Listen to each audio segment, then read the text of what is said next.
venir a presentar a José Luis García Serrano, y además, como con la edad, lo que a uno cada vez más me apetece es dar las gracias a la gente a la que hay que dar las gracias, que es a casi todo el mundo, a algunas personas no, pero es a casi todo el mundo. Entonces, dar las gracias a UGRA por el esfuerzo, en especial a María Ángeles, que ha sido un poco quien ha movido toda esta reunión para que se pudiera hablar sobre el tema un tema que es muy interesante, de los ojos en las enfermedades autoinmunes. Esto daría para varios congresos, ¿no? Porque hay muchísimos aspectos, pero bueno, para que José Luis García Serrano pues, nos hable de unas cosas que haya considerado importantes. Entonces, primero, dar las gracias a UGRA, a María Ángeles, y luego, en segundo lugar, dar las gracias a José Luis. Pero darle las gracias no porque haya venido hoy por la tarde, sino darle las gracias por muchos años de trabajo en conjunto. Se habla mucho del trabajo multidisciplinar, y aquí entre nosotros, como no nos está escuchando nadie, hay veces que el trabajo multidisciplinar se dice con la boca pequeña, y sirve el trabajo multidisciplinar para que uno delegue en otro. Esto es lo que le diga al neumólogo, esto es lo que le diga al cardiólogo, está bien, doctor, pero esto es lo que... Y ese es el trabajo multidisciplinar. Y el trabajo pues, con José Luis desde hace muchísimos años ha sido un trabajo bidireccional completísimo. Hemos pasado la sala o al enfermo en la misma consulta, pero lo hemos visto de forma conjuntísima, conectados con WhatsApp, antes del WhatsApp por teléfono, antes de los móviles por el teléfono de las consultas, el teléfono del hospital. Va tal enfermo, va fulanita, va menganito, ¿cómo lo ves? Pues ahora que vuelva, ahora que vaya, no está bien, le damos 3 meses, le damos 1 mes. Y eso ha sido así durante muchísimos años. Y yo creo que gracias a eso pues, se han beneficiado muchísimos de nuestros enfermos. Yo creo que se han beneficiado de hacer un tratamiento más rápido, porque ahora se lleva todo manejarse por interconsulta. No hay nada más feo que manejarse por interconsulta, pero tú quedas bien con el enfermo. Porque yo le pongo 10 interconsultas al enfermo, toma usted una de rayos, una para ojos, otra para el ginecólogo y la otra para el oncólogo, ala, y todas. Y luego el enfermo pues, se las va apañando, ¿no? Pidiendo citas. Y me acuerdo cuando estábamos en el, ya que no soy mayor por contar, me acuerdo cuando estábamos en el hospital, en el clínico, y os acordáis que el clínico era un desastre auténtico, era un hospital que a mí me encantaba, y me dio una pena tremenda, pero era un desastre. Y yo me acuerdo que una vez que me encontré, había una gasolinera allí en la esquina afuera, ya cuando yendo para el campo de fútbol, y me encuentro, ahí va una pareja con el volante, diciendo, parece que vamos mal, ¿no?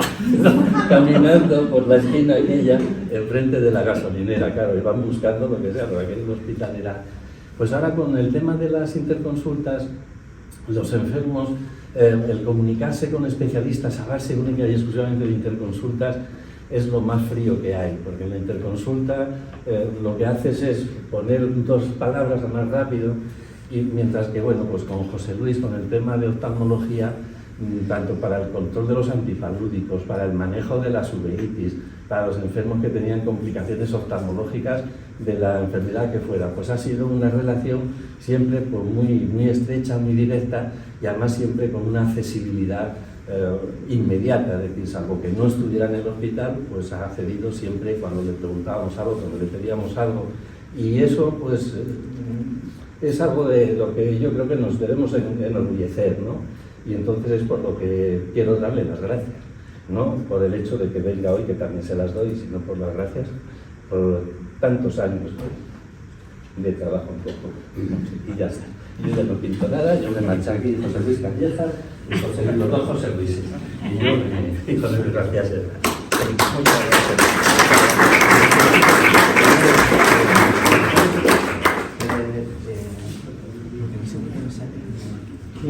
Quiero darle las gracias al Servicio de Sistémica y a todos vosotros por la atención de venir esta tarde aquí. Y lo que voy a hablar un poco es ya está la pantalla. De una experiencia compartida durante muchos años. Sí. De la dificultad que tiene diagnosticar esta enfermedad, tratarla conocerla. A veces el cariño que hay que dedicar y el tiempo que hay que dedicar para conocerla. Y un poco de eso vamos a hablar un poco y os voy a dar un poco más información puntual de determinados aspectos. Y vamos a empezar y vamos viendo, ¿vale? Lo primero es hablar un poquito de cómo es el ojo. Y el ojo tiene la habilidad de los rayos que vienen del infinito a hacerlos converger en la retina, estimulando conos y bastones. No vemos con los ojos son un mero transmisor. Necesitamos toda la vía óptica que llegue al cerebro. Y vemos muchas cosas. Percibimos el color, percibimos el movimiento.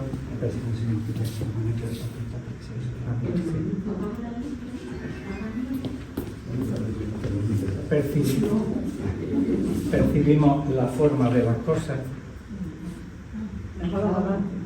Sí. Tenemos percepción de la luz y oscuridad, la profundidad. Todo eso nos lo va dando la información visual. Además percibimos el movimiento, percibimos el contraste, la estereosis.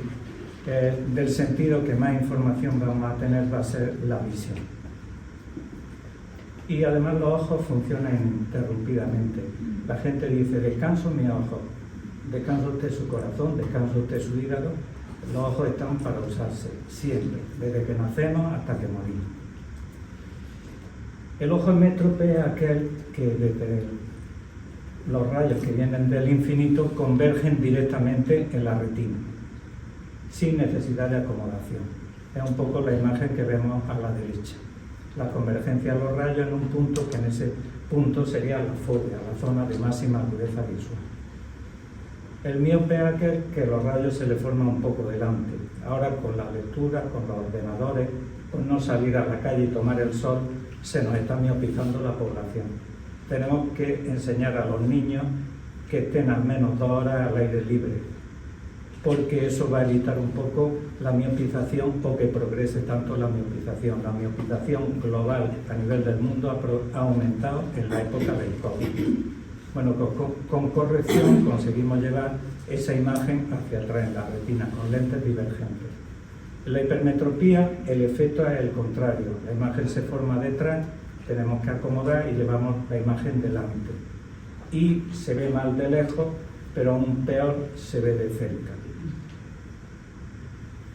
El presbita, pues el que pase de 45, 46, 50, pues ya sabe lo que pasa. La gafa, el ojo ha perdido elasticidad, vamos a necesitar acomodar y va a aparecer la presbicia. La presbicia que va a ir en aumento. A los 45 años será dioptría y media, a los 50 serán 2, a los 55 2,5 y a los 60 serán 3. La corrección cuando aparece la presbicia aparece de golpe, aparece de pronto. Y además desde ese día notas que necesitan más luz. Y necesitan más luz por una cosa, porque cuando acomodas o cierras la pupila un poquito, das profundidad de foco y eso te permite una acomodación extra. Por eso cuando leemos con buena luz necesitamos menos acomodación o menos corrección óptica. La corrección de la presbicia es importante, incrementa la calidad de vida, la independencia y la satisfacción. Somos un país rico y normalmente todo el mundo está corrigiendo presbicia. Hay ciertas partes del mundo que no tienen esa posibilidad. Y voy a hablar un poquito de 3 partes. Habla un poquito lo que es el ojo, voy a hablar un poquito de la inmunidad, y una inmunidad muy básica. Voy a hablar un poco lo que es el ojo seco y luego la relación, las enfermedades inmunitarias que nosotros estamos compartiendo continuamente.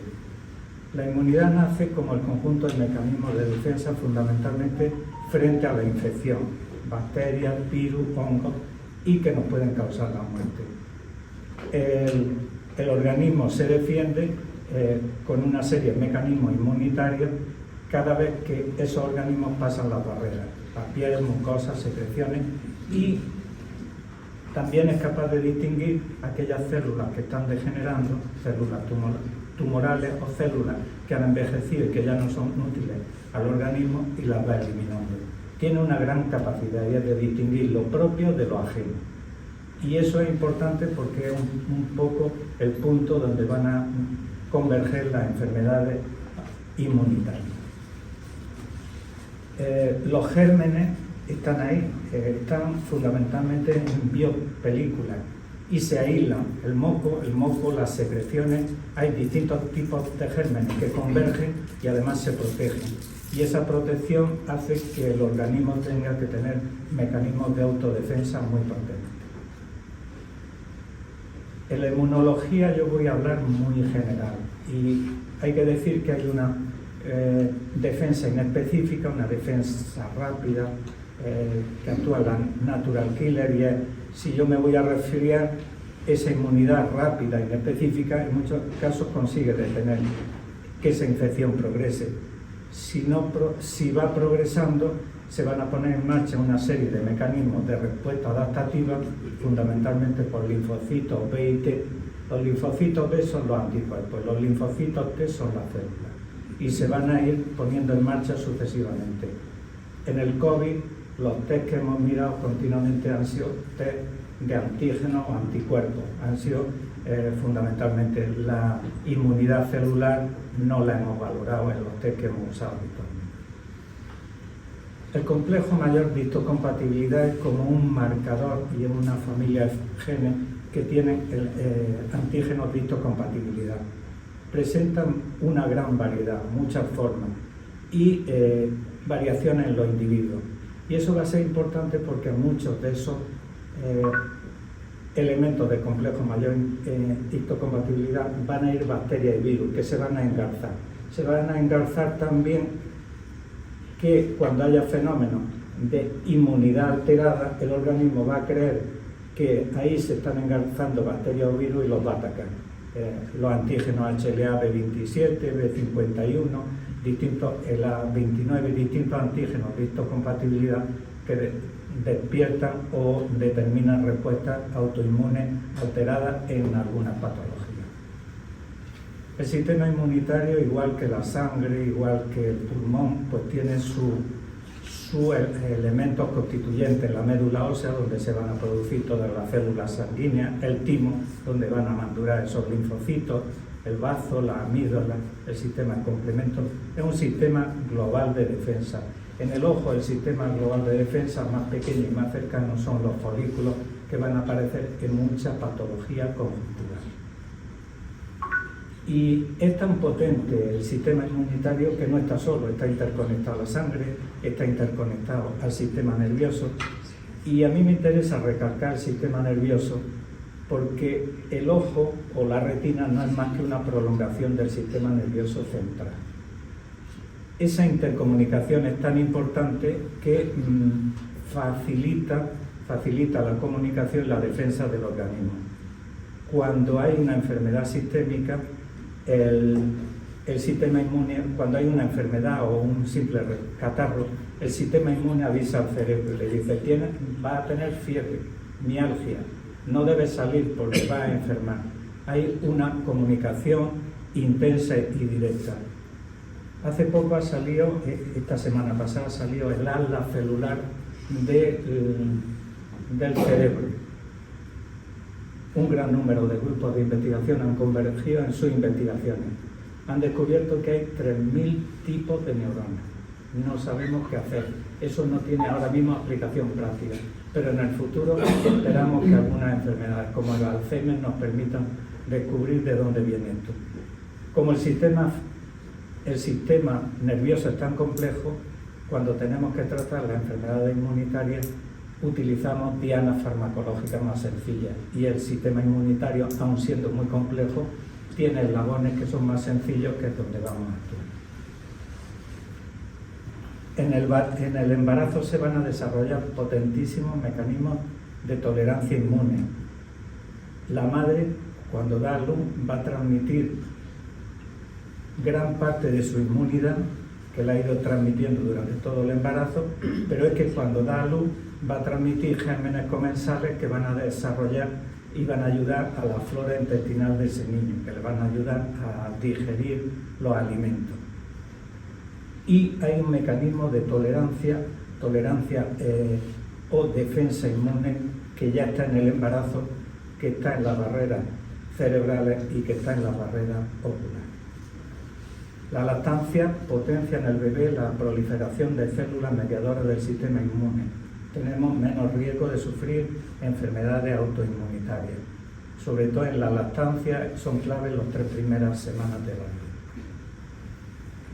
Y me interesa mucho este esquema, que es un poco la respuesta inmunitaria. Este es un esquema de investigación y ciencia, y básicamente lo que dice: el organismo se defiende ante agresiones. Agresiones pueden ser bacterias, virus, hongos, lesiones celulares, quemaduras importantes del sol, radiaciones, señales de peligro como pueden ser altísimos niveles de colesterol, altísimos niveles de ácido úrico, y se inflama ese organismo. Y ese organismo da una serie de inflamaciones inespecíficas que, si se mantienen mucho tiempo en el tiempo, van a generar citoquinas y van a determinar la aparición de muchas enfermedades. La respuesta inmunitaria también tiene 2 partes. La respuesta adaptativa. Una primera parte, que es la primera respuesta al antígeno, que es una respuesta inmunitaria débil. Y una segunda presentación del antígeno, que es una respuesta inmunitaria fuerte. El sentido de las vacunas del COVID no es más que tengamos una respuesta inmune activada por si el COVID llega a entrar en nuestro organismo, rápidamente respondamos. El sistema inmunitario tiene sus peculiaridades y se ve muy alterado cuando dormimos poco. Se afecta el sistema nervioso central, se afecta la memoria, se afectan las emociones, el sistema inmunitario produce menos anticuerpos y el sistema endocrino también se ve afectado, alterando un poco la producción en el páncreas y aumenta el riesgo de obesidad. ¿Qué necesitamos para una buena visión? Pues para una buena visión necesitamos que la respuesta vascular inflamatoria del organismo esté atenuada y que además la retina tenga un aporte constante de nutrientes y oxígeno con una alta regulación del flujo vascular. De las células del organismo que más flujo necesitan por masa capilar son algunos elementos de los glomérulos del riñón, el cerebro y la retina como tal, y el nervio óptico tienen un alto requerimiento de energía. El ojo está protegido. Dicen que por evolución venimos del mono o que somos una variante del mono. Imaginamos el mono saltando de una rama a otra y se da golpes continuos en el ojo. Si esas inflamaciones fueran muy agresivas, ese mono no vería y se caería, porque si no tiene una buena visión en relieve, no eres capaz de percibir bien dónde estás dando saltos y te puedes caer. Y el ojo da inflamaciones, pero no da demasiado fuerte, la atenúa. Hay muchos mecanismos que intervienen y hay una alta relación entre el sistema inmune y el ojo, y sobre todo en la parte anterior, en la cámara anterior. Hay barreras, está la barrera hematorretiniana interna y externa, está la dura madre, que se comporta también como en el nervio óptico, y sobre todo la cámara anterior. Si esa respuesta que se produce en el ojo es muy agresiva y hay muchos polimorfos nucleares, si toca el ojo produce queratitis y produce cicatrices. Es el caso de los herpes repetidos en el ojo, que a veces nos llevan a los trasplantes corneales.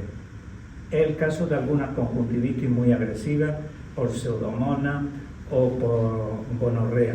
Es el caso de cuando tenemos una infección intraocular y hay muchos polimorfos nucleares.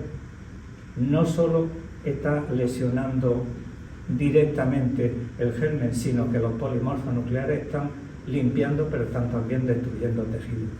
Y en la uveitis, si hay una respuesta inmunitaria muy intensa de polimorfos nucleares y macrófagos, también nos pueden lesionar elementos estructurales. Por eso en la uveitis, ya veréis, aunque no voy a entrar de lleno en los tratamientos, pero somos agresivos a la hora de tratar para evitar esas reacciones inflamatorias y bajarlas pronto para que no generen la menor lesión posible. El ojo está aislado, el ojo es pequeñico, pero está muy relacionado con el resto del organismo. Está relacionado por las vías lagrimales, está relacionado con el intestino. Hay mucha gente que tiene enfermedad de Crohn, enfermedades intestinales y tiene uveitis. Y hay una interrelación directa. A veces una enfermedad reumática o una enfermedad inmunitaria empieza en el ojo y termina apareciendo luego en el organismo, y al revés. Aparece primero la enfermedad general y luego aparece en el ojo. Voy a dejar esta parte y voy a hablar un poquito del ojo seco. No voy a entrar en el ojo seco, de qué gota es mejor. Luego hablaré por qué no voy a entrar ahí. Voy a intentar explicar un poco las bases de lo que es el ojo seco, y que entendiendo eso hay muchos mecanismos distintos por los que nos podemos beneficiar sin entrar excesivamente en el tema de las gotas y las lágrimas. El ojo se ve en la imagen de la izquierda y de la derecha. La película lagrimal consta de 3 capas. Una capa es mucina, que es moco, que se engancha a los epitelios. El moco es cuando nos quitamos una pestañilla y sale algo pegado a esa pestañica, eso es mucosidad. La capa acuosa, a veces cuando lloramos o cuando nos va a salir la lágrima se ve como un fondo de saco, eso es fundamentalmente agua, la capa acuosa. Y luego la capa lipídica. Los lípidos lo que hacen es proteger esa película para que no se rompa, para que tenga estabilidad. Entonces los 3 elementos van a ser importantes. Hay enfermedades que afectan a la capa mucosa, sobre todo el Stevens-Johnson, lesiones muy fibróticas y los pénfigos. Hay lesiones que afectan fundamentalmente a la capa acuosa, fundamentalmente el Sjögren, y muchas enfermedades reumáticas que tienen casi componentes de Sjögren, y hay algunas que afectan a la capa lipídica, como son fundamentalmente cuando no aportamos la suficiente lípidos, y muchas veces porque la glándula del meibomium se obstruye, y ahora iremos viendo un poquito. El otro día, mirando el Sjögren, que es el ejemplo típico de la enfermedad reumática, el que hemos estudiado en los libros históricamente, un autor daba este esquema evolutivo, y este esquema evolutivo es muy común a muchas enfermedades inmunitarias. Bueno, el Sjögren, para los que no lo conozcan, es ojo seco, boca seca y enfermedad reumática, con sus diagnósticos correspondientes, test de Schimmer, la gammagrafía y marcadores analíticos. En el Sjögren hay una cierta predisposición genética. No es padre a hijos, sino marcadores inmunitarios, algunos marcadores inmunitarios que están alterados. Hay un estímulo gatillo. El COVID ha destapado muchas enfermedades inmunitarias. Bien porque estaban ahí y simplemente ha sido el estímulo que la ha sacado, o simplemente el que la padecía ha estimulado una respuesta inmunitaria, ha hecho de gatillo. Ese gatillo histórico, cuando no estaba el COVID, eran las enfermedades virales y respiratorias. Al final eso determina anticuerpos que hacen comenzar la autoinmunidad. Esa autoinmunidad empieza a lesionar tejidos y después aparece la respuesta clínica. Esta es un poco la estructura del Sjögren, pero en muchas enfermedades inmunitarias puede parecerse a eso. El ojo seco, la definición clásica es inestabilidad o la hiperosmolaridad, la lágrima espesa. Y además que al faltar en un momento la lágrima suficiente va a determinar un ojo seco. Conceptualmente son 2 cosas, son disminución de la secreción lagrimal y aumento de la evaporación. Esas son, digamos, las causas fundamentales. Un Sjögren típico es un ojo seco, que le hacemos un test de Schimmer y nos da menos de 5. Un test de Schimmer en una persona normal, los estudiantes que yo veo en óptica, son de 20, 30. Una persona adulta de 10 a 20. El Sjögren por debajo. El test de Schimmer mide la secreción lagrimal, pero esa secreción lagrimal también disminuye con la edad, ¿vale?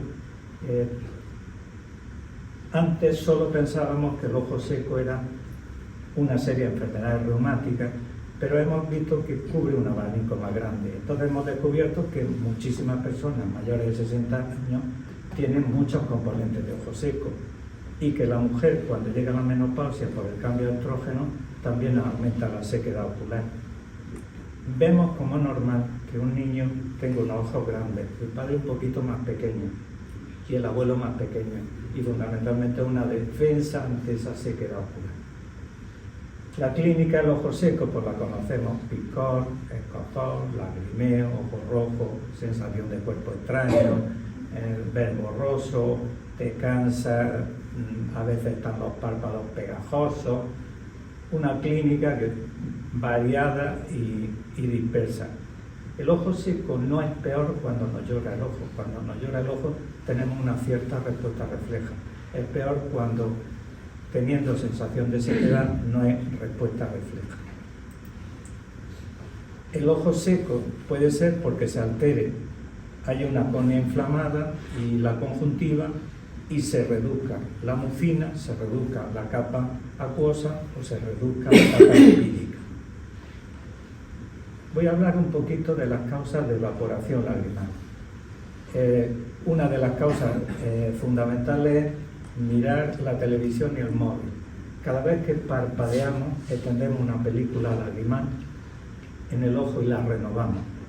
Cuando yo miro el móvil y la televisión, reduzco el parpadeo a la mitad, con lo cual incremento la sequedad. Si además me quedo muy tarde viendo la tele, pues mi producción lagrimal es siempre más alta por la mañana y más baja por la noche. Si además hace frío, tengo la calefacción alta, con lo cual el ambiente está más seco. Y si es verano, pongo el aire acondicionado. Son factores favorecedores de esa sequedad. A veces tenemos casos de estropio, párpados que se salen y la lágrima escapa. En esos casos habría que hacer cirugía. Cuando tenemos el problema de que queremos leer y nos cansamos y tenemos un ojo seco muy importante, pues mejor leer por la mañana con buena luz y hacer descanso, reducir el tiempo. En los casos que tenemos meibomitis, que es esto que vemos aquí, que se ven las glándulas una contigua a otra, lo que tenemos es que esas glándulas se han atorado. Es como cuando se hace una mascarilla en la cara, te pones calor para abrir los poros de la cara. Pues al poner el calor abrimos esos poros y esa grasa vuelve a ir a la lágrima, con lo cual estamos restaurando un poco. Normalmente para eso mandamos pañicos de calor y a veces las toallitas para quitar la grasilla cuando hay grasilla en las pestañas. El lavado ese que hay, el pañoctal, que es un lavado que te pones en el ojo para lavarte, que tiene un jabón. Eso no está recomendado. No está recomendado básicamente por una cosa. Cada vez que utilizamos un plástico y no lo limpiamos maravillosamente, se infecta. Se infectan por dos motivos: porque tienen gérmenes y porque crean películas que tienen toxinas. Si todo el día estamos continuamente, al final lo que estamos es metiéndonos gérmenes y al final eso es contraproducente. Siempre que lavemos a chorritos, lavando la secreción rápidamente, estamos evitando el problema de que se acantonen gérmenes. Y luego la alta evaporación. Todos hemos visto que en el COVID el que llevaba gafas la llevaba empañada por las mascarillas. Al fin y al cabo, si tú estás evaporando lágrimas y consigues cerrar el medio para que se reduzca la evaporación, pues en algunos casos consigues aliviar esa sequedad. Ponerse gafas cerradas o que te protejan un poco en los días de viento, pues es buena cosa. La gente que tiene ojos secos sabe que se baja a la playa y mejora, porque la humedad ambiental es muchísimo mayor. ¿Cuál es el nivel ideal de humedad? Pues se habla que de un 40 a un 60%. 30 al 70% pueden ser tolerables. Y además, cuando bajamos y subimos, crecen más gérmenes. Si hay mucha humedad, crecen hongos, bacterias y virus. Y si bajamos, también tenemos el riesgo de que aumente el número de gérmenes. Poner un humidificador puede ser una buena opción, o a veces algo tan simple como poner plantas con hojas grandes, ¿vale? ¿qué vapor? Abrir las ventanas por la mañana, si nos ponemos a leer en los ambientes que haya sobre todo más humedad, y si está la calefacción o el aire acondicionado, evitar que nos dé directamente. Los fármacos, sabemos que hay fármacos que aumentan la producción lagrimal. La pilocarpina la poníamos en colirio y la pusimos muchos años para tratar la tensión ocular.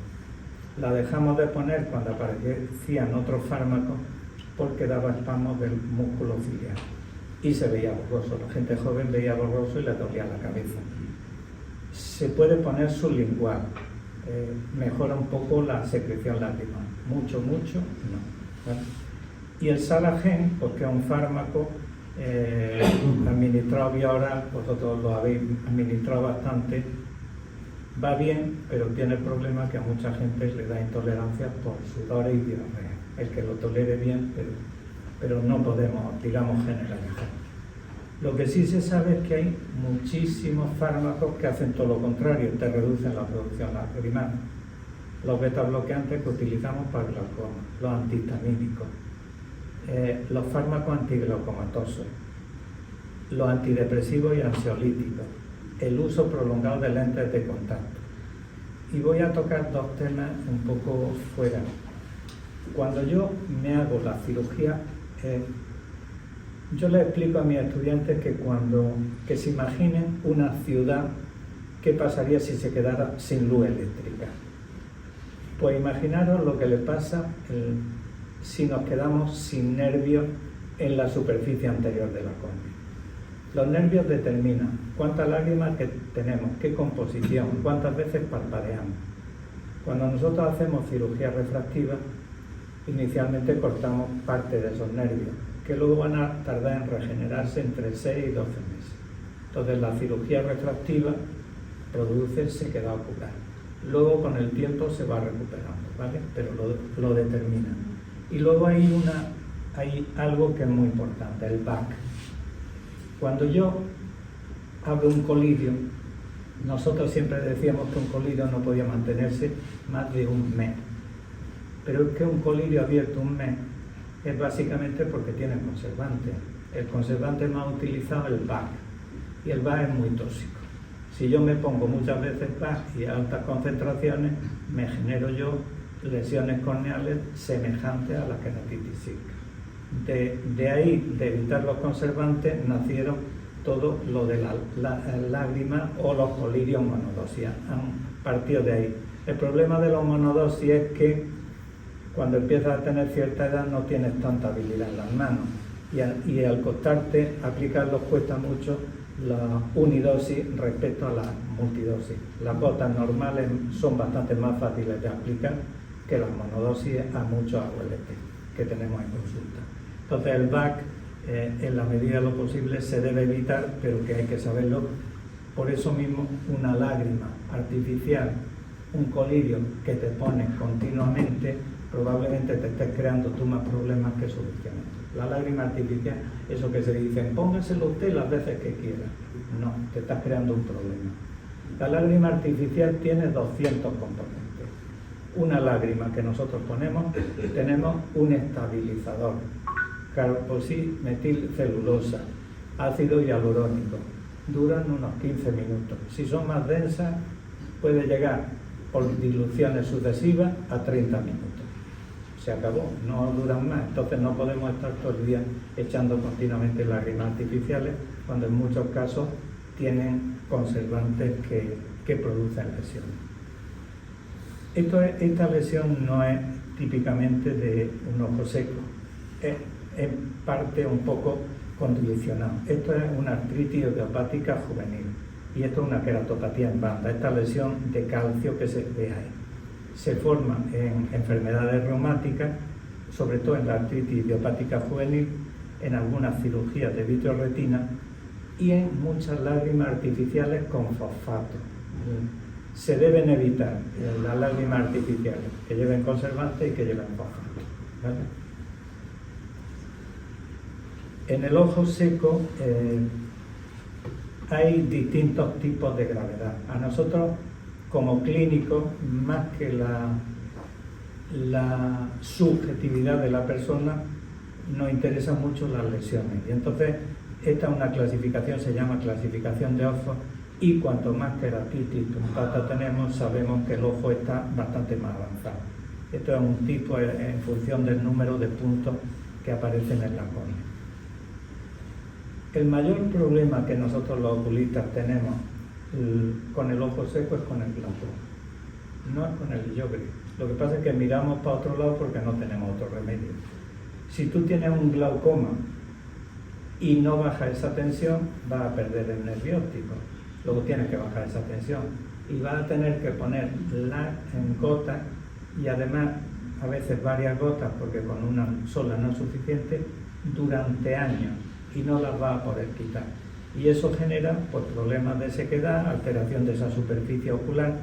Y Baduy, que es este autor que hizo una conferencia sobre queratitis sica o tratamiento de ojo seco y glaucoma, llegaba a hablar de que el 5 al 10% de las personas que tratamos con glaucoma le llegamos a producir por las gotas que estamos administrando un ojo seco grave.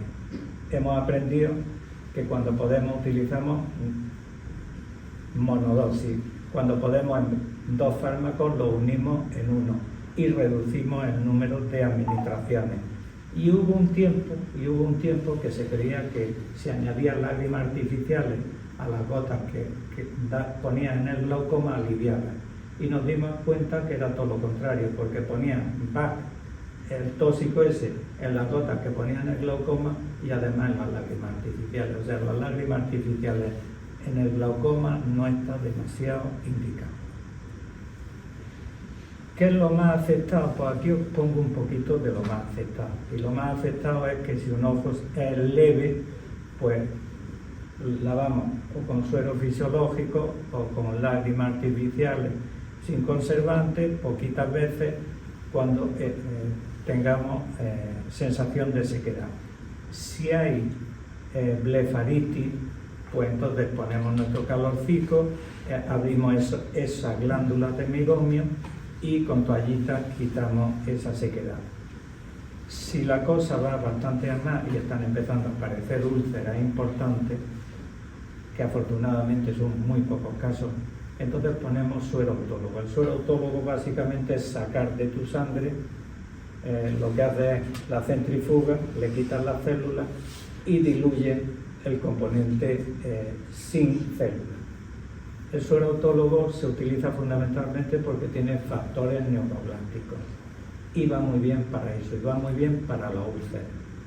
El inconveniente del suero autólogo, el inconveniente es que está administrando una gota que no lleva conservante. Entonces tienes que llevar la nevera, tienes que tener muchísima higiene y tienes que tener mucho cuidado porque tiene problemas. Entonces el suero autólogo, en casos de ojos secos muy avanzados y en casos de úlcera, está yendo muy bien. Pero yo, que hice una tesis con una compañera tratando la úlcera y que fue genial para la úlcera, soy muy reticente a ojo seco continuo, porque el problema en el ojo seco moderado severo es que no es una frontera a 2 meses, es una frontera a 20 años. Entonces, en una frontera a 20 años, cuando tú pongas una lágrima sin conservante, un producto sin conservante, tiene una infección segura, sí o sí. Entonces, es algo que hay que tener y hay que ponerlo. Fijaros hasta qué punto para mí es importante el suero autólogo, que cuando nosotros empezamos por una niña que tenía una déficit de secreción, tenía un Riley-Day, y empezamos por esa niña y lo miramos porque lo estaban haciendo en Alicante y lo estaban haciendo en Estados Unidos. Empezamos poquito a poquito. Hoy en el centro de transfusión sanguínea hay una persona solamente dedicada a sacar suero autólogo, a nivel de Granada y a nivel de todo. En los casos más avanzados está indicada la taxorrafia, que es cerrar los párpados, y corticoides tópicos y la oclusión puntal. La oclusión puntal es evitar que se evapore lágrima. Eso, los tapones a veces los ponemos. El problema de los tapones es que se infectan también. Y la otra solución es quemar el punto lacrimal, cerrarlo. Y hay una parte que aquí pone que son corticoides tópicos. se ve que el ojo seco tiene una parte inflamatoria asociada. Entonces, hay colirio, el Restasic que está en el mercado, pero que tiene el problema que el Restasic es ciclosporina a baja dosis, pero el problema es que da queratitis punctata, o sea, te la pones, te mejora unos días y a medio largo plazo te da una queratitis que tienes que quitarla. Yo la pongo poquísimo, y si la pongo, un caso pongo corticoides tópicos en dosis muy corticas, la pongo una semana, 2 semanas, corticoides muy suaves. ¿Cuáles son las vías de actuación que he visto yo en el último congreso, que ha sido en septiembre? Pues las vías de actuación se están moviendo en 3 direcciones. La más importante, reducir la lesión en la superficie ocular, evitar el número de fármacos con conservantes, evitar el abuso de lentes de contacto, el tratamiento de las enfermedades inmunitarias que hace que la lesión sobre esas glándulas exocrinas no siga progresando, y reducir la inflamación en el ojo con corticosteroides y ciclosporina puntualmente. Lágrimas artificiales. Lágrimas artificiales hay muchísimas. El típico, el del Sjögren, el Viscofresh, pero hay de todos los colores. El ácido hialurónico, el WAN, el carboximetil celulosa, ahora le han añadido lípidos. Cuando vas a los congresos comparan 2 lágrimas entre sí y te dicen que esta es mejor que esta. Cuando yo veo a mis enfermos que utilizan lágrimas, no veo ninguna lágrima mejor ni peor. Lo único es que si te la pones mucho tienes problemas, y si tienes muchos conservantes tienes problemas. Pero poniéndose una lágrima que hidrate bien, normalmente no estoy encontrando grandes problemas. Hay distintos tipos de ácido hialurónico y algunos van mejor que otros, pero los laboratorios nos pían y nosotros no somos capaces de detectar cuál es mejor y cuál no. Y luego la tercera cadena es un poco regeneración de la superficie ocular. Ahí sí están empezando a entrar los laboratorios. La trealosa se sabe que es reparadora, en esa úlcera que hablábamos es reparadora, y el suero autólogo se sabe que es reparador. Yo creo que en los próximos años aparecerán lágrimas que ayudarán a restaurar la superficie ocular. Las pomadas las ponemos mucho. Las pomadas, el problema de la pomada es que cuando yo me pongo una pomada veo borroso durante 15 minutos y eso no hay quien lo aguante. Entonces las pomadas, cuando hay ojo seco avanzado, es bueno ponerlas por la noche y en el ojo que está peor, no en los ojos. Y eso sí va bien, eso es, te lo pones 3 días, 5 días, una semanica, te notas mejor y lo dejas, ¿vale?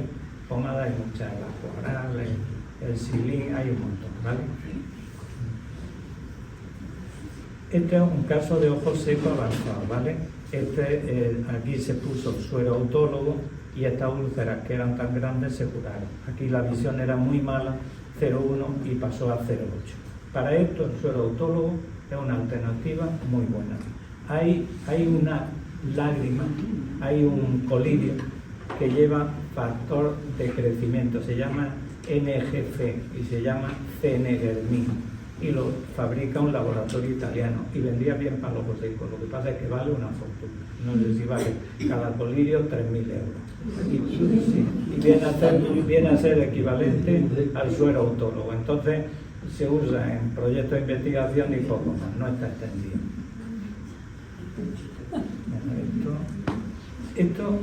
Esto que quería, esto lo he sacado ayer o antes de ayer de Acta Oftalmológica, es una actualización de los distintos tipos de lágrimas y tal. Si yo veo esto, la que en mejores condiciones, la que estabiliza más la lágrima, la que cura más la superficie, la que reduce la inflamación, sería el ácido hialurónico. Esto es así y en los trabajos lo dice así. Yo no veo diferencia en la clínica en los que están usando Viscofresh y ácido hialurónico, pero estoy abierto a cambiar. Si dentro de 5 años o 6 meses aparece un artículo muy bueno que me convenza, cambiaré. Y voy a hablar un poco lo que es el centro de nuestro trabajo diario, que es un poco la inmunidad. La inmunidad y las enfermedades inflamatorias o autoinmunes que tratamos. El ACAI es la capacidad del ojo o la cámara anterior de protegerse con moléculas inmunosupresoras y antiinflamatorias. A veces tenemos la sensación que las enfermedades autoinmunitarias tendríamos que, como enfermos, conocer y hacer más cosas. Aquí, el otro día repasando, pues encontraba un trabajo curiosísimo, y es que se sabe que cuando la gente que tiene altos niveles de vitamina D, las uveitis anteriores, que no son muy intensas, tienen 4 veces menos riesgo los que tienen buenos niveles de vitamina D que los que lo tienen normales. Entonces, bueno, la vitamina D es buena, te sube la inmunidad, te viene bien para tu calcificación y te sube el estado de ánimo, o sea, está bien. Pero es que además ha aparecido este trabajo que dice que la luz directamente atenúa la reacción inflamatoria uvear, porque consume epinefrina y no epinefrina, y al no llegar ese exceso de las neuronas a los vasos sanguíneos no se rompen las barreras y mantienen la respuesta supresora inmunitaria. O sea que tomar un poquito el solecito en invierno es estupendísimo, porque nos sube la vitamina D, nos sube las defensas y además nos atenúa un poco la respuesta inflamatoria. Estoy hablando del ojo, no me atrevo a decir a nivel del cuerpo porque no lo conozco, eso lo conocerán ellos mejor. Y voy a tocar un casillo que, para que veáis un poco la complejidad de las enfermedades que tocamos. El ojo pesa 7,5 gramos, unas 800.000 veces menos que pesamos nosotros. La sangre que llega a la arteria oftálmica es 500 veces menos que la que llega por la aorta. O sea, el ojo es muy pequeñico. A veces sus lesiones producen una enfermedad o una enfermedad local, pero no tienen una gran repercusión analítica. O sea, este ojo que estamos viendo aquí se diagnosticó de una trombosis venosa. Se le puso una inyección intravítrea, bajó la inflamación, mejoró, de visión no cambiamos, y vimos que había una retinitis, que es la imagen de la izquierda. Ponemos corticoides, empieza a mejorar el cuadro, que es la imagen de la derecha, la visión no está, la retina se va pegando, todavía hay un edema macular, pero se va pegando, y vemos que hay un edema macular. Y entonces nosotros, asistémicas, los mensajeros somos esos que están abajo, esos que llaman por teléfono y le decimos: tiene una trombosis, y ahora buscan un montón de cuadros. No, mira, ahora es una retinitis, y ahora otro montón de cuadros. Y ahora una neuroretinitis. Lo que os quiero decir es que es complejo. Lo que pasa es que la interacción, en este caso y en otros muchos, está haciendo que la comunicación, al final el enfermo, las lesiones vayan remitiendo y el tratamiento, en este caso eran con corticoides y estamos pendientes de poner anti-TNF, vayan mejorando. Os quiero poner otro ejemplillo. Estos son casos del día a día.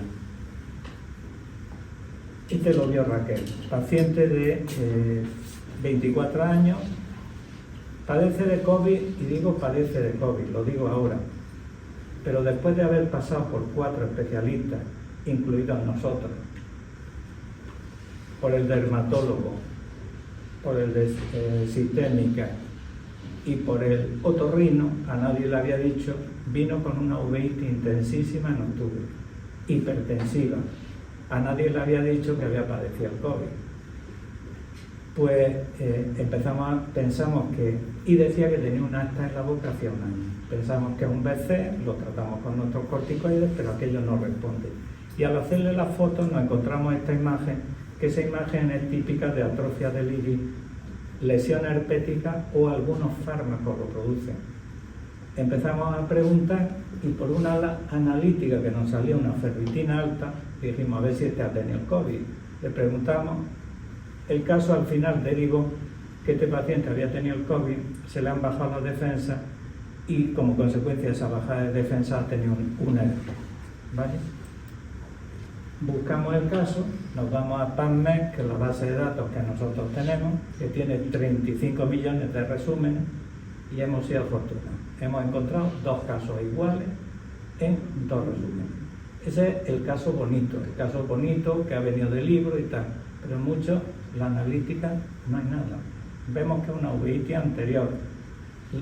Si aparece un cuadro, nos aparecerá años después.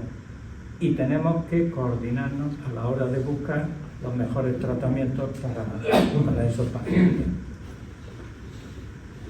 En la imagen de la columna roja que vemos aquí, o la columna de la izquierda, fue la tesis de Marcela. La tesis de Marcela la hicimos de la uveitis. Y en la uveitis había como enfermedades sistémicas, del colágeno, enfermedades generales, por un 35%. Infecciosas había un 20 y tanto. Y no conocida la causa, que son las que a nosotros más nos frustran, un 37%. Hoy, en 2023, ese porcentaje ha bajado al 29%. Ese porcentaje para nosotros es importantísimo. Un 8% que tengamos un diagnóstico es saber cuál es la causa y ir directo al tratamiento. Para nosotros eso es un gran hallazgo. Ese 8% puede ser casi un 10%, porque en la tesis de Marcela estaban metidas las uveitis infecciosas, que aquí no están, las uveitis infantiles. En la uveitis infantiles la mayoría son artritis idiopáticas infecciosas que son conocidas. O sea, a lo largo del tiempo hemos mejorado el diagnóstico en enfermedades muy complejas. Y es tan complejo como lo siguiente. El último Nobel que han concedido, lo han concedido el Nobel de Física, se lo han concedido a alguien por estudiar y fotografiar el electrón. El electrón, para fotografiar el electrón, necesitas cámaras que capten a una trillonésima de segundo. Aparte de esa propiedad de fotografiar el electrón, se ha visto que con esa técnica, si se mandaban ondas de choque a la sangre, como bailaba, emitía radiación, y esa radiación permitía distinguir o fotografiar determinadas enfermedades. Eso se está haciendo con el cáncer pulmonar. Y en el cáncer pulmonar grado 4 tenían una sensibilidad del 75%, pero en ese cáncer sirve para poco, porque está ya muy avanzado. Y en cánceres precoces, a pesar de ser una técnica novedosísima, están trabajando, tenía sensibilidad del 20 al 40%. Lo que os quiero decir es que hay otras técnicas que he visto por ahí de espectroscopia, que están comparando la artritis, la espondilitis y la artritis reumatoide por los contenidos proteicos, y también empiezan a separarse. Al final, con técnicas tan complejas, no llegamos a los diagnósticos. Al final llegamos hablando, conversando, contándome este hallazgo, qué has visto tú, qué he visto yo, a mí me parece, no está respondiendo bien, sí, qué te parece si le cambiamos, y al final pues son lo que nosotros les contamos, los datos clínicos, lo que ellos nos cuentan, que están encontrando la analítica, y esa relación es lo que la mayoría las veces. En trabajos que he contrastado y en mi propia experiencia, más del 30% de mis diagnósticos de uveitis, y digo más del 30%, no sabría el porcentaje exacto, me lo dan ellos. Me lo dan con el laboratorio, me lo dan con la clínica, me lo dan con la sospecha clínica, me lo dan con su experiencia. A veces los cuadros clínicos que tenemos perfectamente definidos en los libros no nos encajan del todo, y tenemos que tratar, porque si no la gente pierde visión, y tratamos. Y si no va bien, cambiamos, y cambiamos una y otra vez y otra vez y otra vez. Y en general, yo estoy orgullosísimo de los resultados que tenemos nosotros. Yo puedo hablar de nosotros, y yo puedo decir que los resultados que tenemos como servicio en conjunto, los enfermos de uveitis, pueden ser de los mejores de España. Y es fundamentalmente por el trabajo suyo y por la colaboración. El trabajo suyo implica más gente, implica infecciosa, implica neurofisiología, implica laboratorio, o sea, un trabajo conjunto de mucha gente. Voy a hablar de algunas patologías que estamos viendo como más comunes: la epiescleritis y escleritis. La escleritis son inflamaciones de la superficie de la epiesclera, son más leves. Algunas son cuadros, pueden ser cuadros como el herpes. La mayoría son cuadros, la epiescleritis y escleritis son cuadros reumáticos. Puede ser la escleritis difusa, nodular como tenemos aquí, difusa o necrosante. Necrosante es como grave. En estos casos, en la mayoría terminamos poniendo inmunosupresores, corticoides y a veces anti-TNF asociados. Aquí tenemos a la izquierda dos escleritis necrosantes, uno es una artritis idiopática juvenil, el otro un Kawasaki. A la derecha tenemos una escleritis herpética y aquí tenemos abajo una escleritis difusa. Una diferencia clara de dónde está la inflamación o no. Lo que dicen los libros, y se parece bastante a lo que nosotros tenemos, es que la mayoría son idiopáticas, desconocidas, y en muchos casos están pegadas a enfermedades reumáticas: artritis reumatoide, granulomatosis, policondritis y panarteritis. ¿Qué pasa con la uveitis? Pues la uveitis que tienen un solo brote y no hay más, le tratamos tópicamente, le ponemos uveitis anterior, le ponemos un colillo, lo tratamos 6 semanas y le damos el alta. Una uveitis anterior. Una uveitis traumática, pues nosotros la vemos, o quirúrgica, le ponemos sus goticas, en algún caso puede ser que necesite corticoides y se acabó. Un herpes, lo mismo, le tratamos su queratouveitis herpética y ya. Cuando ya empieza a ser la uveitis crónica, recurrente y bilateral, ya necesitamos ayuda. Y ya empezamos a contactar con ellos y decir: mira, esta uveitis se está repitiendo, esta persona está perdiendo visión, tiene un edema macular, ¿qué tratamiento le vamos a poner? Etcétera. Una uveitis anterior típica es esto que está a la izquierda. Es una inflamación, un escape de proteínas en células. Las proteínas se llaman flares, la célula se llama tinta, y cuando se agrupan esas proteínas y se pegan a la córnea se llama precipitado querático, y que puede pegarse ese iris al cristalino y dar un glaucoma, incluso un glaucoma agudo. Lo típico de la uveitis es hiperemia ciliar, pupila chica y dolor. Suelen doler las uveitis anteriores, excepto la artritis idiopática juvenil, que es un ojo blanquito. Esto es del libro, del capítulo que sacaron Norberto y José Luis, que es un libro de uveitis, pero bueno, aquí no quiero comentar los distintos tipos. Hay muchísimas infecciosas, muchísimas inmunológicas. Lo que quiero decir es que es una sopa de letras que hay que orientar cada caso en dirección al tipo de uveitis que vamos a encontrar. La uveitis hay no granulomatosa cuando los precipitados son chicos, o cuando son grandes, estos nódulos que se ven aquí blancos se llama granulomatosa. Y eso es importante porque la granulomatosa hay muy poquitas enfermedades que la dan, con lo cual nos orienta mucho. La sarcoidosis la produce, la tuberculosis, toxoplasmosis, LUE, el BC también. Pero ya no son tantas, ya no es tanta dispersión de enfermedades. Entonces eso nos ayuda. Es un poco más agresiva, hay que tratar más con corticoides, pero normalmente responden bien. La sarcoidosis cuando se produce con el tratamiento tópico, y en muchas de ellas nos vamos a quedar cortos, habrá que ir a tratamiento general. Complicaciones de la uveitis. ¿Por qué? Al principio, cuando yo empecé con ellos, yo estuve de residente, me fui y luego vine. En los primeros 10 años poníamos corticoides a dosis alta, 60. Los bolos de corticoides llevamos unos 15 años. Y a los 15 años ya ni lo dudamos. Cuando vemos una inflamación fuerte, que vemos que es de causa inmunitaria, sobre la marcha estamos tratando.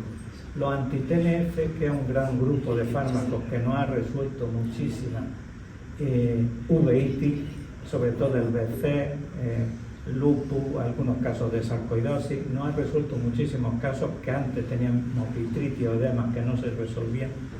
Pues ha determinado que en general el tratamiento de nuestros enfermos ha mejorado mucho con nuestros propios conocimientos y con la mejoría de los fármacos. Y quiero comentar una anécdota, sobre todo para Norberto y José Luis. Hace unos años se publicó un trabajo en Ophthalmology. Ophthalmology es una de las revistas más importantes de nuestra especialidad. De un grupo de trabajo, ellos y Norberto como cabeza en su momento, se han publicado una serie de trabajos a nivel mundial diciendo que los anti-TNF en el BC estaban dando buenas respuestas, cómo debíamos tratar y cómo debía hacerse. Cuando Miguel González Andrade estuvo en Harvard, estuvo con Dolman. Dolman es una de las 4 o 5 figuras más importantes en ojos de córnea. Y le dijo, los anti-TNF pueden servir para la odontoqueratoprótesis. La odontoqueratoprótesis es la gente que no ve nada. Se pone un trocico de diente y se enrosca y con una lente. Y es como un botón. Sale mucho en las noticias, pero en la práctica se pone poco. Pero ellos ponían bastante y tenían muchos problemas de rechazo. Y veían que tenían una inflamación crónica que no resolvían. Con esa información, hace un año llegó una enferma a nosotros con unas lentes intraoculares que estaban dando problemas. Le pusimos el tocilizumab y hoy está genial. O sea, lo que os quiero decir es que están trabajando con grupos de trabajo y de investigación de primer nivel y que la información va bien. Las complicaciones fundamentales que tenemos pues son sinequias, membranas, cambios de color del iris, cataratas, glaucoma y en algunos casos desprendimiento de retina en cualquiera de las uveitis. Más grave cuanto más hacia polo posterior esté. En una uveitis anterior lo que siempre vamos a poner son goticas en dosis decreciente con un midriático para evitar la sinequia y en unas 6 semanas lo vamos a quitar. Siempre en la uveitis el concepto es inflamación cero. No siempre se consigue, pero tenemos una doble balanza y es conseguir el máximo bienestar del paciente con las mínimas lesiones. Los fármacos que usamos tienen muchos efectos secundarios y tenemos que jugar en esa doble balanza. Por eso a veces hablamos y decimos, le subimos, le bajamos, llegamos a pactos tácticos y luego decimos, bueno, pues lo cito un poquito antes, a ver cómo va. La parplanitis o la uveitis intermedia afecta un poquito detrás del iris y ese es el origen, el cuerpo ciliar de la parplanitis. Básicamente, si no conocemos el origen, se llaman idiopáticas. La mayoría de estos cuadros son idiopáticos y en algunos poquitos casos se ha podido diagnosticar una esclerosis múltiple, sarcoidosis, artritis idiopática juvenil y B27. Y la clínica son moscas volantes y disminución de la visión. La gente de artritis idiopática juvenil eran niños que cuando yo vine al clínico, niños pequeñicos, hoy son adultos y los seguimos tratando. La gente que tiene psoriasis es el 3% de la población.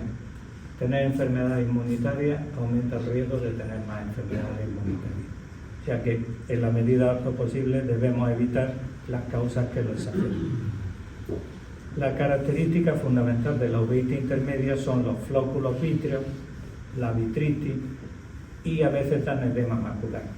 Normalmente ponemos corticoides y en algunos casos inmunosupresores, el metotrexato y conseguimos mejorarla. A veces hay que ir a los anti-TNF. Y la uveitis infecciosa más común que tenemos sigue siendo la toxoplasmosis, uveitis posterior. Y fundamentalmente viene de los gatos y carne mal cocinada. Son las dos grandes orígenes. Da focos inflamatorios, hay que tratar con antibióticos, dura 4 o 6 semanas y a lo largo de la vida se reactiva varias veces, o sea que hay que tenerlo en mente. Infecciones que más vemos. Tuberculosis. Tuberculosis vemos, no es la tuberculosis que está descrita en los libros, pero vemos mucha gente que a lo mejor tiene unos poquitos gérmenes y está dando una inmunidad local y está resaltando. Yo creo que en la serie que he repasado de esos 400 y pico puede haber como 15 casos de tuberculosis. Herpes vemos mucho. Y luego ya una variedad, neuroretinitis, algunas bacterias, ya es más raro. Esto es una corioretinopatía en perdidonada, un bicho, es una lesión que se ve en muchas blancas en el fondo de ojo. Al menos 3 manchas, un poquito de inflamación y casi siempre HLA 29. Casi siempre lo tratamos con corticoides. Esta se ha beneficiado muchísimo de los anti-TNF. Los casos que tenemos están bastante estabilizados. Antes, hace 15 años, esta enfermedad era una rareza. Hoy yo he contabilizado que teníamos ya 9 o 10 casos. O sea, empezamos a tener enfermedades más frecuentes y más complejas. Una corioretinitis multifocal, muchos focos de corioretinitis. Esto es una angio-OCT. La OCT ha sido como una fotografía, como si cortáramos con una tarta, cortáramos los planos de la tarta y viéramos el contenido. Ha sido como una fotografía histológica, sin ser histología, y eso nos ha permitido ver dónde estaban las lesiones. En este caso, lo que tenía esta persona además era una membrana neovascular. Se trató con corticoides la inflamación y se puso inyecciones intravítreas para parar la inflamación. Está bien y está con la unidad de visión. Y la vasculitis es otra gran causa de inflamaciones del ojo. Las vasculitis, hay vasculitis limitada al ojo, que no se dan en otros sitios. Una retinopatía emperdigonada, una enfermedad de Hill, el IRBA, son inflamaciones del ojo. Otras van pegadas a enfermedades infecciosas, tuberculosis, sífilis, riquesia, la garrapata, la enfermedad del arañazo del gato, son causas frecuentes, y otras como sarcoidosis, lupus, son grandes causas de vasculitis. A veces la causa es vasos de tamaño variable. El lupus y el BC afectan vasos pequeños y grandes. Y a veces los vasos son muy pequeños tamaños, que van muy pegados a los marcadores ANCA, los marcadores humorales. Y luego a veces hay gatillos que a mí me gusta evitar y conocer. Algunas son drogas, cada vez más tenemos fármacos mejores para el cáncer, pero que nos están induciendo más uveitis. Cada vez vemos más uveitis inducidas por fármacos que generan el cáncer. La vacunación, el COVID ha dado mucha vasculitis y mucha enfermedad inflamatoria y muchas trombosis. La vacuna del COVID menos, pero también. Y luego los tatuajes también es un factor. Afortunadamente no muy frecuente, pero también. He visto casos de una chica que ponía la uña y la acrilamida que se ponía le llevó a dar una reacción inflamatoria al párpado que llegó a afectar al nervio óptico. Afortunadamente fue un solo caso. Vasculitis por lupus, este es un caso típico, hay inflamación de la arteria, hay exudado blando, edema, en fin, esta es hemorragia. El bicho que hemos hablado, la enfermedad de Hill, de la tuberculosis, una neuroretinitis por Bartonella, esta es la del arañazo del gato, o el IRBAN, que es una inflamación. Todos estos cuadros en general, si se dejan a su evolución natural, va a perder mucha visión. Entonces, un tratamiento, un diagnóstico precoz es clave. El problema que tenemos siempre es que cuando nos llega una uveitis muy grave, pues necesitamos en muchos casos pues, un par de semanas para descartar las causas infecciosas. Y una vez que las hemos descartado, tratamos. A veces, si es muy grave, hemos tratado incluso antes, intentando evitar la lesión. Esta es una enfermedad de Hill, es una tuberculosis que da una vasculitis en el ojo y que se ve por angiografía fluorescénica y crecimiento de neovasos. Aquí hubo que fotocoagular la retina. El tratamiento de la vasculitis pues depende, y en general en las corioretinitis y retinitis. Si es infecciosa, tratar la causa Si es sistémica, corticoides, inmunosupresores, anti-TNF, ciclofosfamida.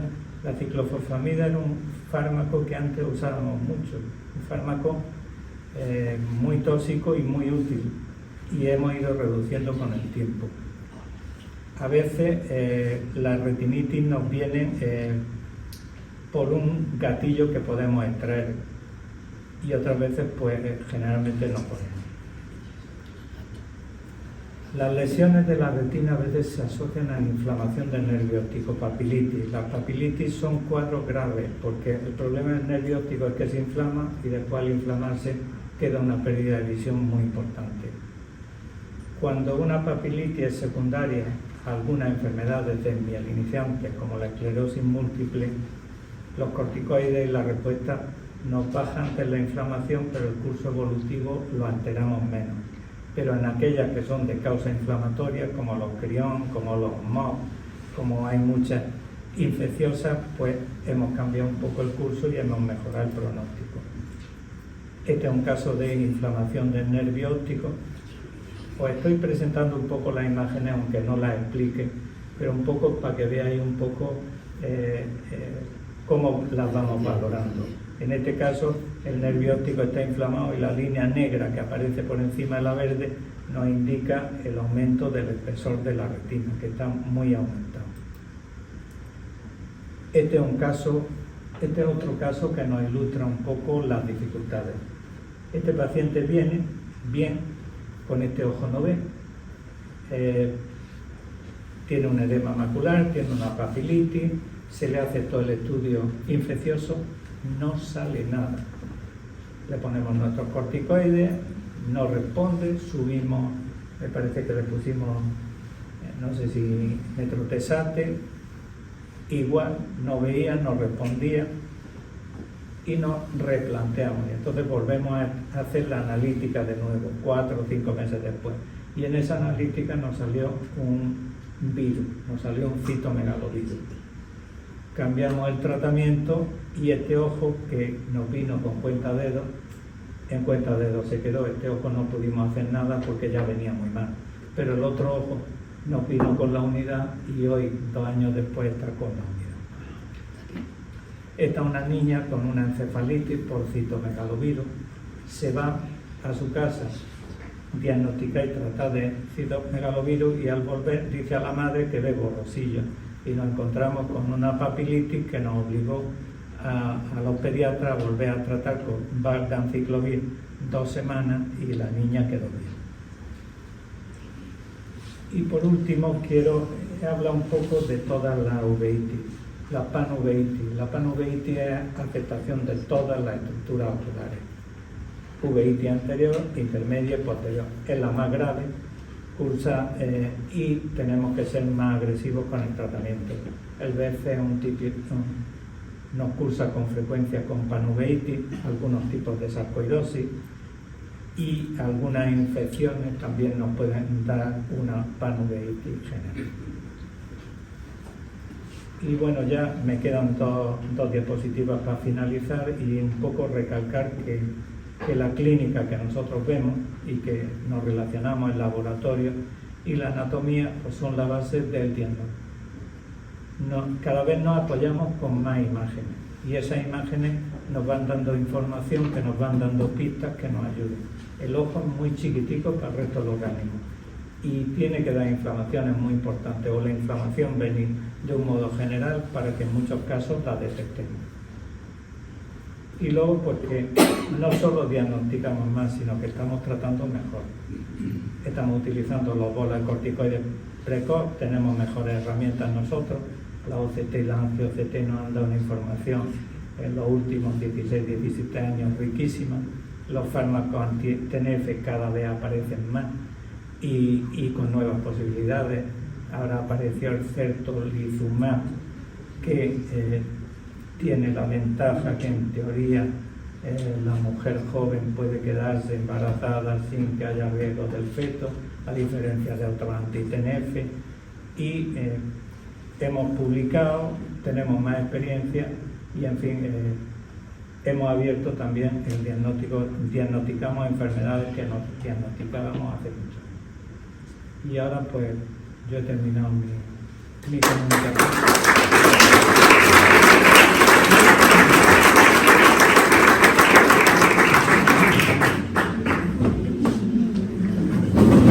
Muchas gracias, José Luis, por tu presentación. La verdad es que es increíble como 7 gramos y medio de peso puede tener tantísimas enfermedades, tantísimas complicaciones y tener un diagnóstico diferencial tan amplio. La verdad es que es un reto del día a día al que nos sometemos cuando vemos este tipo de pacientes. Tengo que decir que se van haciendo mayores, doctor Ortego, se va haciendo también mayor, y nos quedamos algunos que nos vamos haciendo mayores, pero que todavía nos queda un poco de recorrido. Que es muy importante, y yo eso digo siempre a José Luis, que haya alguien de oftalmología que siga tus pasos.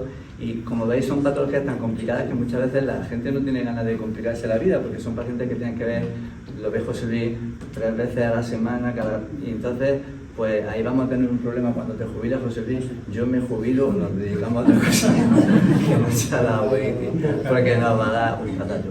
Si alguien quiere hacer alguna pregunta al doctor García Serrano, que sea una pregunta general, ¿no? Que no sea, es que a mí me puso mi médico una gota y luego me picó el ojo del otro ojo, ¿vale? Que si no, eso lo dejamos, ¿vale? Si alguien quiere hacer alguna pregunta de lanzarse.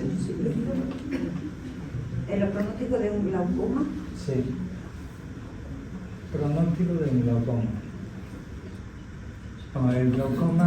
El glaucoma es una enfermedad que va perdiendo fibra nerviosa. Entonces, el pronóstico es que va a seguir perdiendo fibra nerviosa. La clave un poco es reducir el deterioro. Se reduce el deterioro bajando la tensión ocular, básicamente. Y luego hay algo que aparece, que estudiamos, que sale, que hay un tipo de glaucoma que llamamos glaucoma normotensivo, que la tensión no está alta y que en cambio siguen deteriorándose. Y además hay gente que tiene un glaucoma que está bien, tiene un infarto y pierde mucha fibra nerviosa. El sistema vascular está muy pegado al sistema, al glaucoma, porque quien nutre esos nervios son el sistema vascular. O sea que hay que intentar bajar esa tensión y en la medida de lo posible pues tener una vida sana. Claro. Es que yo he oído por ahí, no sé si eso es cierto, cuando la córnea es gruesa, dice que compensa el tener la tensión ocular alta, que mejor con una cifra alta no es tan importante si hay una... Sí, es así. Si está la córnea gruesa. Tú coges un balón, ¿vale? Tú coges un balón de balonmano y la presión que tiene el balón de balonmano es la presión que tiene dentro y la rigidez que tiene el cuello. Cuanto la córnea es más gruesa, en los aparatos de nuestra medida cometen un error.